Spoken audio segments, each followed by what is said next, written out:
Episode 255. The thing that has been so alarming for us are some of the demographics. In particular, the fact that almost 70% of our working force of technicians is now over the age of 45. And almost 40% are over the age of 55. That means we've got a problem coming at us like a freight train.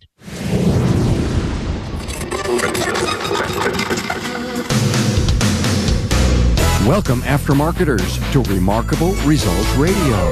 Listen to learn just one thing from today's episode on your journey to remarkable results.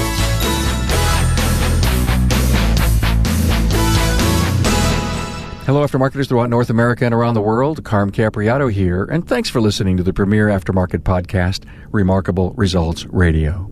Hey, did you know that 60% of independent shop owners are paying for their technician training, and that almost 70% of working technicians are over the age of 45? Hey, welcome to episode 255 with Dave Milne from ATMC and ASE. Now get ready for a very eye-opening interview with the president of the Automotive Training Managers Council and the executive director of ASE. Hey, this episode is presented by Federal Mogul Motor Parts. They are the reason you enjoy these great aftermarket interviews.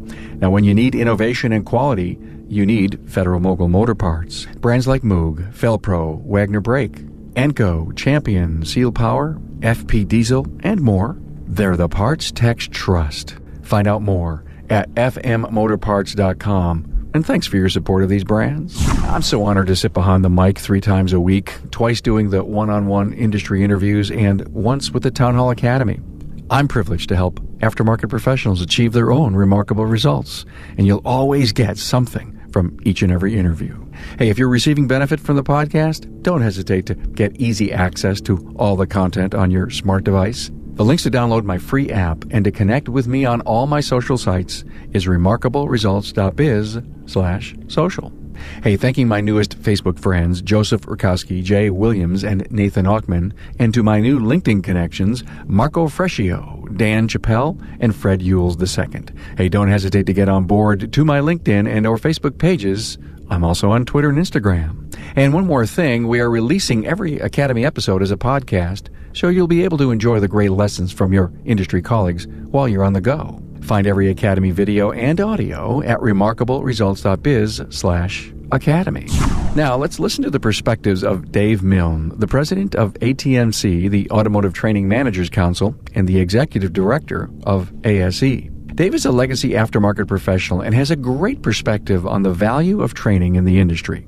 ATMC's mission is to improve the quality of training through the collaboration of its members. The organization is made up of aftermarket manufacturers that provide training, companies like Gates, Standard Motor Products, and Federal Mogul Motor Parts, just to name a few, along with membership from the OEs and training and software providers. Dave and I talk about a recent survey that was sent out to 150,000 industry technicians. It was the most comprehensive survey they ever gave.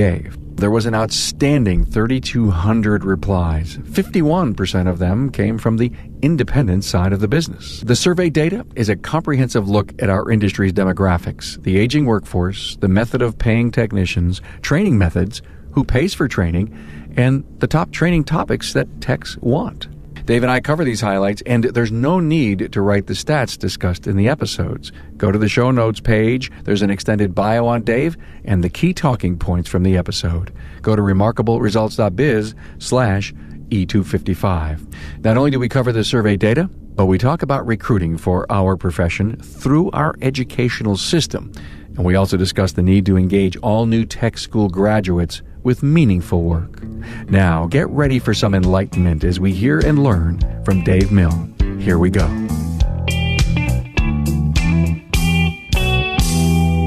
Hey, it's nice to be with Dave Milne, Executive Director for National Institute of Automotive Service Excellence, we all know that as ASE, and the President of the Automotive Training Managers Council, and we all know that as ATMC. Hi, Dave. Hey, Carm, and thanks for having me on today. Boy, we have so many acronyms in our industry, don't we? We do. And, maybe I should start with just a little explanation about ATMC, because we're not exactly a household acronym out there. even though we've been around since 1984. We're a group of about 160 training managers. We are represented by about a third of our members are OE manufacturers, or have vested interests in training with them, and that's both automotive and truck. And almost all of the automotive and truck manufacturers who are selling vehicles in the U.S. are a part of ATMC. And the other third comes from the aftermarket, folks with training programs such as Gates or Federal Mogul or Standard Motor Products. They send representatives to us also.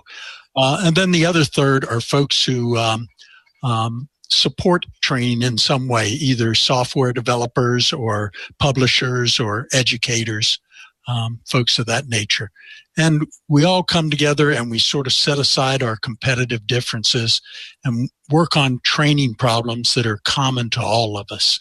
And we use our collective knowledge to do that. And collective knowledge is really a powerful thing. I was in Las Vegas last year at your awards ceremony, which is a great thing. Tell me a little bit about how that happens and how the nominations happen, how you get someone to those high honors. Sure. We have a call for nominations to our National Excellence in Training Awards, which we give to a training provider or several training providers each year. And they have to submit a proposal to us about their training. It follows along the lines of the components that make up our CASE accreditation program. That's our Continuing Automotive Service Education Accreditation Program. And that's an ASE accreditation that's given to training providers who are following the guidelines set up and administered by ATMC. So we'll have anywhere between 8 and 12 submissions every year. We empower a judging panel of our members to look at these submissions, and they'll rate them on a very objective basis. Those who come out at top are given the ATMC National Excellence in Training Award. How is a service professional or a technician in our industry affected by ATMC? Well, I think that our mission at ATMC is to improve the quality of training through collaboration of our members. And I think that's where technicians will see it most. We're designed to improve training for working technicians. We're not really into the vocational end of it. We leave that to the NATEF group and AYES group. Ours is to ensure constant improvement in training for working technicians. Excellent. There's going to be some residual that's going to trickle down, that's going to make seminars and the transfer of knowledge so much better because of ATMC. Absolutely. I'm a curious guy, always have been, executive director, National Institute, ASE, and president of ATMC. Are these like sister groups or companies? Yeah, they are. The ATMC was really brought into the ASE Industry Education Alliance in 2009. And as so many, in 2009, everybody was scrapping for resources to keep their organizations alive. We saw that happening to ATMC. We didn't want that group to go defunct because we saw a lot of potential in it here at ASE. So we brought it into the fold, and now ATMC utilizes the resources of ASE to perform their day-to-day functions and manage the business and et cetera. And as part of that agreement, the ASE president, Tim Zilke, now appoints the president of ATMC. We still are governed by an independent board, but ASE appoints the president to that. And you currently have that nod. Yes, correct. And the great thing is I'm able to utilize all of the resources of ASE to do the work that ATMC wants to do.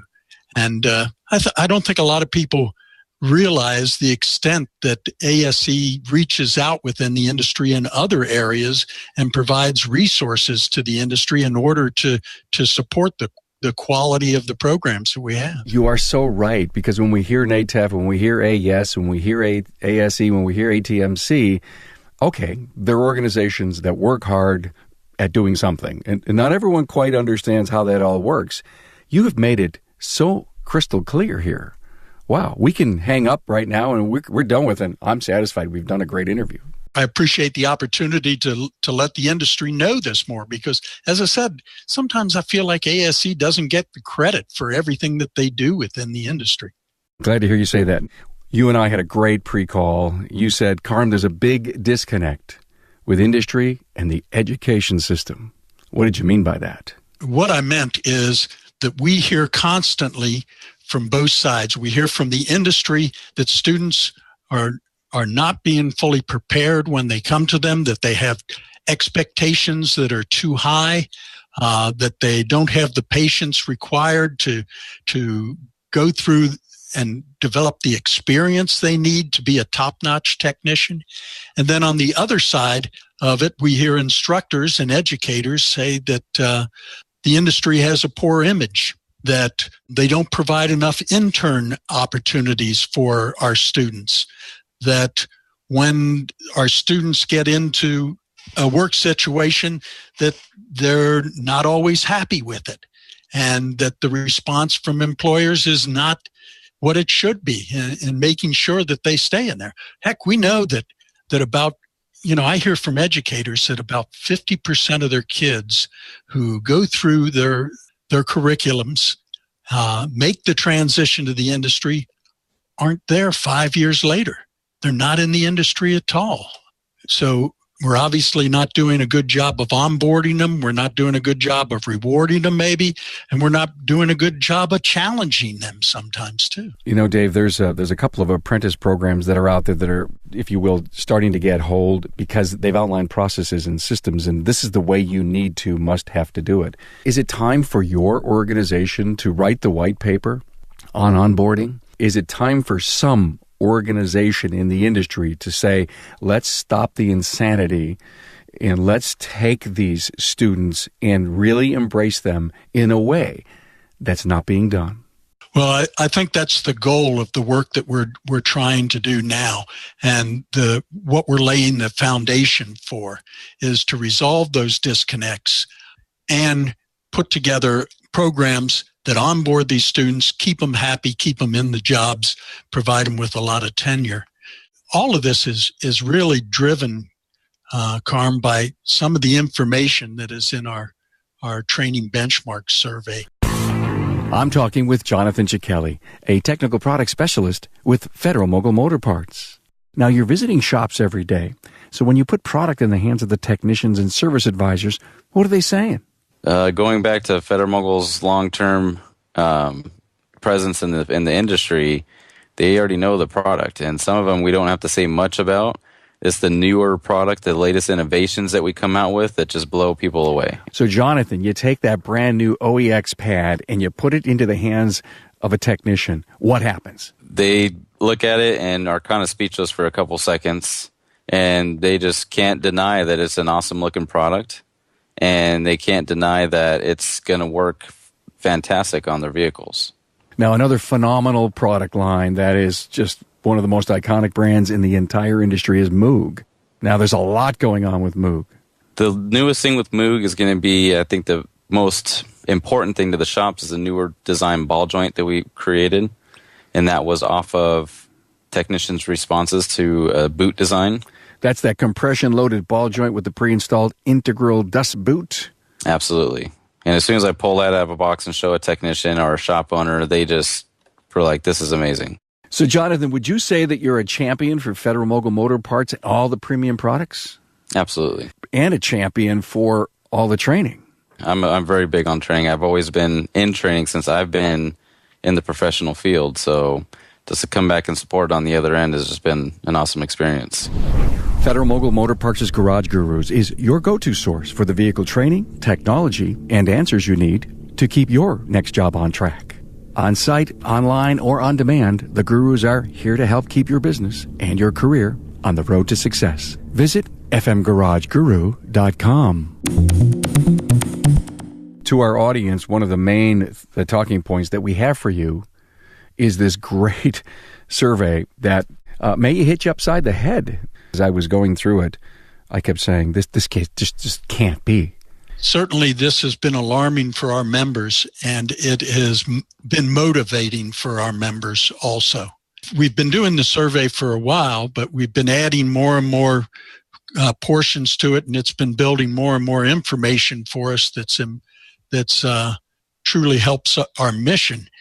But lately, rather than the information about training and how people want to receive training and what's effective for them, the thing that has been so alarming for us are some of the demographics. In particular, the fact that almost 70% of our working force of technicians is now over the age of 45. And almost 40% are over the age of 55. That means we've got a problem coming at us like a freight train. The thing that concerns our members as trainers so much is there are just not enough young people coming into the industry to fill those vacancies that will be caused by retirements. Because one of the other things we know is not many of these practitioners, of these service professionals, hang around after they're 65 years old. For our members, the problem is they're going to have to go fishing in different pools because there's no way we're going to be able to fill those retirements from the kids who are coming to us through the vocational education system now. So if we're going to fish in different pools, that means the folks we're going to be bringing in probably won't have any training at all. And the cost of training them is then going to become the burden of the industry rather than the burden of a student who's preparing himself for this career. And how much is that going to cost us? It's going to cost us a lot. You know, I saw a stat that you had, and I can't immediately find it here, but maybe it was about 38% are entering the industry without any vocational training. And I find that so interesting because you're right, the learning curve there is pretty big. So what happens? That becomes a general service tech who's mopping bathrooms and cleaning up after the ATEX. And after a year, they say, this isn't a romantic type of industry. I don't believe I'm in the transportation business. I'm a grunt. I'm a private. And all too often, that happens not to just the kids who are coming in without any training whatsoever. It's happening to the kids coming out of vocational school. They get assigned menial tasks rather than something meaningful. And we know one thing about this generation is they place a lot of value on being of service to others. We're, in a task where they're getting menial jobs, they're not exactly being of service to others. And this is a job that lends itself to service to others. Yeah, they want meaningful work. That's the key to the millennial workforce. Parents, educators, Dave, shop owners, they're all keys to this puzzle. Absolutely. Of course, we have a terrible image with parents. They look at our jobs as being dirty, hard work, that under poor working conditions, unrewarding for folks. And whereas really the problem is they don't know about all the various opportunities in the automotive industry. And the other problem is there are still way too many examples that feed into those stereotypes for them to see in our industry. So we've got a lot of work to do in cleaning that up. Not that there are great practitioners, there are great shops and great employers out there. So what we have to tell them, and but we can't ignore the fact that we have the other problem. We got to own that problem. Dave, how do we get that? Those top 5% shop owners, and I'm not saying that they're the only ones that matter in our industry, but they have demonstrated that they can hire great people, run great shops, have a fabulous image in our industry. It's like the neurosurgeon who gets that great news article, does, wow, you got to be a neurosurgeon. You're smart and you could do that and you could help change the world. The TV news that every once in a while goes out and does the scams on the automotive, and there's enough guys out there that can fall into that trap, and who knows how legit all of those are. And you're right, that's our image problem. So where is ASE, ATMC, Auto Care, where is the industry helping the PR side so that the parents will say, listen, son, you just have demonstrated so much on working with your hands. How about electricity? How about plumbing? What about carpentry? What about automotive technician? That's certainly the problem we face is convincing them that this is a great career with a lot of great opportunities. You don't have to just go in and work at that job as a technician even. If you properly prepare yourself, there are immense number of opportunities that you can seize along the way and grow your career.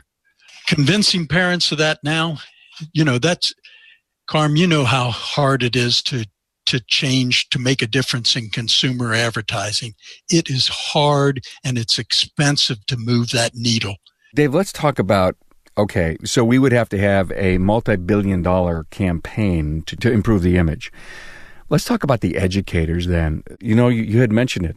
We've got a group in vocational school today, but they come out and they don't stay. There's a percentage of them that don't stay. So if we could narrow that billion-dollar spend to a focus on the educators, something that you could actually touch more often with NATEF, right? There's a lot of great technicians that are graying, because we just talked about that. They would make fabulous instructors. Yeah. Part of the problem that they have in the vocational industry right now is they've got the same graying problem that we have. Their vocational instructors are all graying out and retiring at the same time. And we've got to look at training our technicians and training our instructors at the same time. We've got to produce stuff that is pertinent to both, and we've got to include those educational instructors. Here's one big problem that we see from the industry side looking at the educational system. All too often, when that instructor leaves the industry and goes to working as an instructor in a voc ed program, they become frozen in time right there. And they have trouble teaching topics beyond what they've experienced as a technician. And they're in a position where they can't get the same level of training that they were getting while they were on the job, whether it be interaction with other technicians or interaction with the training program. They become frozen in time. And so that's the level to which we get to, technician or the students trained to too. So we've got to have a program that reaches not only technicians, reaches not only the industry, but reaches down to the instructors also. I love what you just said, frozen in time, because I had always been saying the words staying current. And what you just described was a much more eloquent way to say if they don't get any more education, they are stuck or frozen in time. Some instructors I know, they go and they find their local, parts distributor that has a class. But it doesn't seem that there's a requirement from the school that the educator has to have so many current hours of training. Do you hear that? There is the NATEF standards, which require that for instructors. But their requirement is 20 hours per year of instruction. And we know as working technicians, that's not enough to stay current. We kind of use as rule of thumb 40 hours, and we know that that's not enough often. With that 40 hours, you got to kind of specialize and focus your training in certain areas. Okay, Dave. So if we were talking parents and educators, now there's the shop owner that is almost occasionally guilty because the menial jobs are coming out. Oh, you got to have $70,000 worth of tools. Oh my. Who's telling them that? Yeah, I don't know. Yeah. I want to tell you something, Dave. I believe, here's what I believe. The number keeps getting bigger because the chest keeps getting bigger. It's almost like my toolbox is bigger than yours, and somebody's looking at that saying, well, I got $70,000 worth of tool in there. And the young man who just came to work 3 months in, he's saying, whoa, and I wanted to buy a really cool car. I'll never be able to do that. Yeah, absolutely. And I think you're right. A lot of it is peer pressure within the shop. status within the shop, you got to have that big box, and I just, we got to get away from that because that keeps so many kids from ever coming into this. Heck, they've just invested, maybe if they've got a post-secondary education, they've just invested, $15,000 to $30,000 in that education. They're having to pay off that student loan, and now they're looking at acquiring $50,000 to $70,000 worth of tools over the next 5 to 7 years in their career. That's overwhelming for a lot of them. Well, I'm contributing to that cause because on a Future Academy town hall that we do every week on a Friday live at noon, we're going to have a panel in place talking about buying your technician's tools. And we're going to have 2 shop owners and a technician on. And we hope that we're going to be able to change a little paradigm here as to why that should be done. I just came from the ASE Industry Education Alliance conference, and there we had a roundtable discussion between industry and instructors over these types of issues.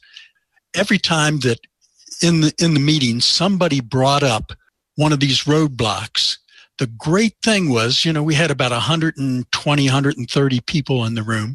And once again, you could see the power of collective knowledge. Every time somebody brought up one of these roadblocks, somebody else in that room stood up and said, here's how I fix that in my school. Hey, Dave, if there's anything the podcast can do by getting all those different opinions out, you just said, hey, listen, someone stood up and says, listen, I've figured out how to solve this. Someone stood up and says, I figured out how to solve that.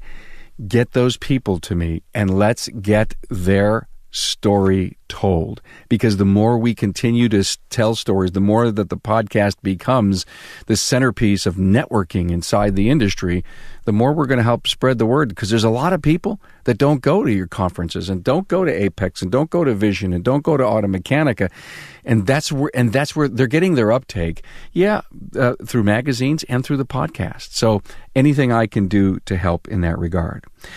Now let's jump back into this incredible ATMC survey. How is your pay structured? And the choices were salary, hourly, flat rate, and other. And I really find it interesting, the results. I do too, maybe for different reasons. Of course, we know what the salary, hourly, flat rate, what everybody's familiar with those. The other portion we found was when they made comments on it was a hybrid of 2 of these is basically what it worked out. Okay, I'm on flat rate, but I do get a commission, based upon what I'm doing. But when you look at the industry averages, 29.52, almost 30% are on a salary. Almost 36% are hourly, and only 27% are on flat rate. That's encouraging because I think one of the things that is a roadblock for everybody in this industry is flat rate. Now, even though you see those figures there, when we apply that same question to individual workplace settings, when we apply it to OE, when we apply it to aftermarket, and we apply it to fleet, the results are dramatically different. Dramatically. Like for the independents, they're leaning more towards salary than anything else right now, with about 38% of folks who work in the independent shops being salaried, with 30% being hourly, and only about 20% being on flat rate. But when you look over at the OEs, almost 60% of their folks are on flat rate.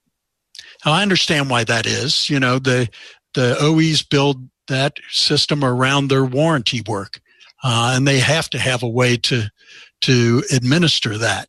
But I think more and more are moving towards salary and hourly now. This is the first time we asked this question. So it'll be real interesting to see what kind of trend we have as we go forward with this. Thank you for that, because in many of the other results, you had the 2015, 2016, and 2017, and I kept flipping through the book saying, where was that trending? But this was your first year on that question. But still, Dave, you're right. It's amazing. About 65% salary, hourly together. There's been so much talk on the podcast about moving away from flat rate. I may have to start changing my questioning because of the share, only 20% of shops today and the independent side are doing flat rate. I had some of our fleet members talk to their technicians, because you can see that fleet, 74% of all the folks in fleet are on hourly wage and 23% are on salary. That means that, and flat rate is almost non-existent among the fleet world. Now I do hear that they use it for a comparison to make sure that their folks are staying at about where they should be in production. But that's the only way that they're using it. But what we also hear is, I'm hearing from our members in all portions that we're seeing a trend of technicians moving from independents and dealerships to fleet. And we're wondering if this is part of the reason. I go to work every week and I know exactly what I'm going to make. Plus, we hear that benefits may be a little better on the fleet end, particularly when we're talking about municipal fleets. So that could be a sign for the rest of the industry that these guys, if you want somebody with some tenure, that's the direction you need to move. And it's not unlike what I continue to hear, where some of the techs are moving. Municipalities, fleets. Heck, I know one great tech just moved to work on forklifts after working his whole life for an independent. Yeah, he probably cut his tool bill in half. And increased his benefit program. When you're graying, based on the stats that you've got here, and you haven't done well enough to plan for the future, benefits really help. It puts more cash in the bank, allows you to be a better saver. I'll never be 65. I'll never be 55. I'll never be 45. And all of a sudden, you know what happens? Yeah, I'm 55 and I'm beginning to worry. It creeps right up there, Snap your fingers, a day goes by. Snap two, a week goes by. Oh, great stuff. Thank you for bringing this to me. Now, I found another fascinating piece of information, who pays for training, that really excited me. In 2017, of the respondents, 68% said that the employer pays for training. The trend is up. Yeah, and I think we're going to find that more and more as, the value of a technician becomes greater. And, we've talked for so many years, Carm, in this industry about a technician shortage. And in all of those years, if there was a shortage, you would have thought that the cost of living for them there would have been an improvement. There would have been a rise in the cost of, or the value of wages, but we haven't seen that. And, in thinking back on that, I think before, what we called a shortage of technicians was really caused by a glut of shops. In other words, too many shops vying for the customer's business and vying for qualified technicians to come and work for them. You may have one guy who across town, he's got 3 technicians and he's only got enough work for 2.5. The same time, you got a guy on the other side of the town and he's got enough work for 3 technicians, but he's only got 2. That's kind of where we saw the shortage, but customer cars are still getting fixed on a timely basis. With this graying out of the workplace, I think for the first time we may feel the pain, and I don't think anybody will be exempt from feeling that pain, because we're just too far behind now with the new folks coming into the pipeline. I believe that a tech could name his salary and move anywhere in the country he wants to and find an incredible job, because there are shops out there willing to pay the right amount for the right person, with the right benefits, with the right work schedule, with the right tool program, with the right everything. I would agree with that. Yeah, I think it is one of the few jobs now that you could say to your son or daughter, if you want to always have a job, this is some place that you ought to look. So staying with who pays for training, the next slide was really interesting, and I think it's something I want my independent listeners to understand. The OEs pay for training 80%. 80% of the OEs pay for training, 60% of the independents. I guess the point is that, well, the OE's training is probably quickly free and available because that's their network at work. But still in all, you never want to lose a tech because I'm going to go to the OE because they're going to train me better and more often than you are. And, one of the things that you said in there, I don't know how you meant it, but they say the training is free. Well, it's free to the technician, but it's not free to the dealership. These dealerships pay a price for that training. Sure they do. Absolutely. And that is what I meant, Dave. Thank you for that. For me, in the independents, the fact was, 23% of the employees are having to pay for their training entirely. Hey, Dave, there's another slide. Which of these factors in your inability to get the necessary training? Pick 5. And right up at the top of the list is, I just can't get the right training, 75%. You have any background on that? We do this as a parallel study. We're asking the same thing in a certain way of the providers. And it's odd because the providers say, I provide all of this training and I can't get folks to come to my training. Maybe it's a disconnect rather in terms of having some communication mechanism between the two as to what's available and what they want. That's really was the basic design of this from our members' viewpoint, was so that they could go through all of this and then they could align their training with what technicians prefer. And so that's really been meaningful, but over the years, these have all remained pretty constant, as you can see from that slide. So I don't know that we're actually getting the job done. So that my listener can really appreciate this, since we're not putting up a slide visually in front of them, some of the answers here, which of these factors in your inability to get the necessary training was availability of the right training, which was 75%, lack of quality training, 50%, high cost of training, 48%, inability to take time off, 42%, excessive travel was 32%, lack of required equipment, 21%, unwilling to sacrifice my time. I'm glad it's at the bottom. It's only 9%. And then the lack of internet access was 4%. But I loved the responses here, and it really, I think, opened up our eyes to every excuse you'd ever want to possibly know why I can't get trained. Yeah, you can tell the trainers who helped develop all of these questions have heard it all before. So it goes back to what you were saying about having the right training. And then the next slide, it's exactly what I would have expected. And, as a podcaster, what I continue to hear from the industry, where are your training needs the greatest? Tell us about that. It should be no surprise to anybody that the greatest training need is on electrical and electronic topics. That's certainly where we're weakest. Our ASE testing shows that that's where technicians are weakest in their understanding of the physics behind it, as well as the diagnostic procedures that you would use. The funny thing, Carm, is that up until about 3 years ago, hybrid and EV topped the list.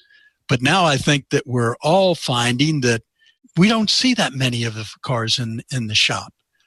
We see them for general maintenance, and that's it. But they've proven to be pretty reliable. And the manufacturers do a pretty good job of trying to pull those hybrid owners back into their shops because everybody sees it as a higher technology that maybe only those folks can solve. Let me tell you, I've interviewed a lot of great shops that are all really moving into the hybrid world. Some of them are even rebranding almost a second name on their building for hybrids, especially the group out in San Fran that I interview quite often. So hybrid is second. And then number 3 was advanced engine performance, came in at 46% of the survey. That, of course, is training that's related to RL1 for advanced engine performance. And that continues to be, of course, the toughest test for our candidates to pass. And it requires that you have passed prerequisite tests already. It's a tough test. And I think there are a lot of folks who realize they need a lot more work in it before they're at a level of competency that the industry requires. I just love the survey, and I love the results. I can imagine the value that your ATMC members, it helps them affirm that they're doing the right things. And this is directly at technicians in the field and shop owners? I think this is probably the largest survey directed at technicians in the industry that is all as encompassing as this. You know, a lot of manufacturers survey their own technicians, but we actually drew 150,000 folks out of the ASE database at random and sent the survey or the invitation for them to participate in the survey out. So some of these folks are certified, some are not certified or are considering certification. So it's wide ranging. And we got 3,200 people who responded to this and completed the whole survey. We probably had twice that who started the survey, but it's a long survey. And I appreciate the dedication of those technicians who took the time and shop owners to really go through the whole thing and give us this remarkable data. I'm starting to see it show up everywhere in the industry. I don't know anybody else who's doing something as encompassing with as large an audience as we are. It's great news that you've led this, that ATMC members are valuing this data. There's no doubt that the major manufacturers that have programs out and the expert trainers, they're in the field every day. They're hearing from their students. They're visiting shops. They're getting this kind of feedback. But to verify it all like this. Carm, did I send you another document with the responses, the comments that were left by the participants? I need to send you that because the comments are fabulous. They really are. So many of the technicians thanking us for doing this because they realize that putting this type of information together for the industry is going to lead to good things. So where's the future going? I think we're going to have to steer it. That's for sure. We cannot continue to go along at the pace or in the direction that we have. We're going to have to veer off of this because, as I said before, these problems are coming at us like a freight train. And there's just no way that anybody that is going to avoid some pain from this. We'll all feel the pain from these problems.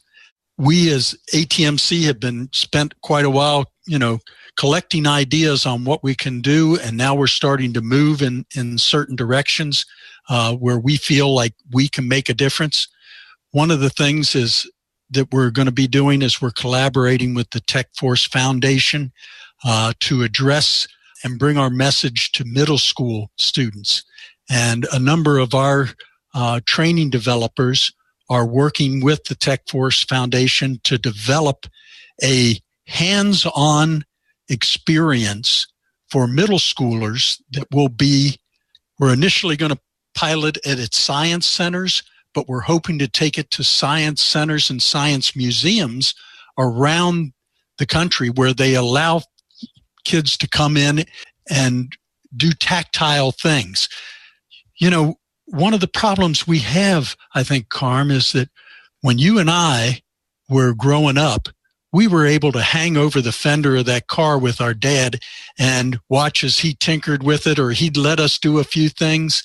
And, we found how rewarding that was to fix something that was broke and bring it back to life. Kids don't have that opportunity anymore. They can't hang over the fender they can't work at the corner garage anymore. They don't have those kind of experiences to teach them how rewarding a job with their hands can be. And maybe they're not successful at other things, but they're tactile learners. They can suddenly learn that. So that's a project that we're working on, and we're hoping that, the curriculum that we build for this will be so appealing to students. We'll be able to move this out into the industry and out within many communities. So that's one of the things we're doing. The other is that we feel that it's important that we begin to build a record of the opportunities available to young people in this industry, because they and their parents don't realize what a huge industry this is and the wide varieties of opportunities for them, and that being a technician can be a gateway to all of those things. We want to build, a resource at which they can learn about the variety of opportunities within this discipline.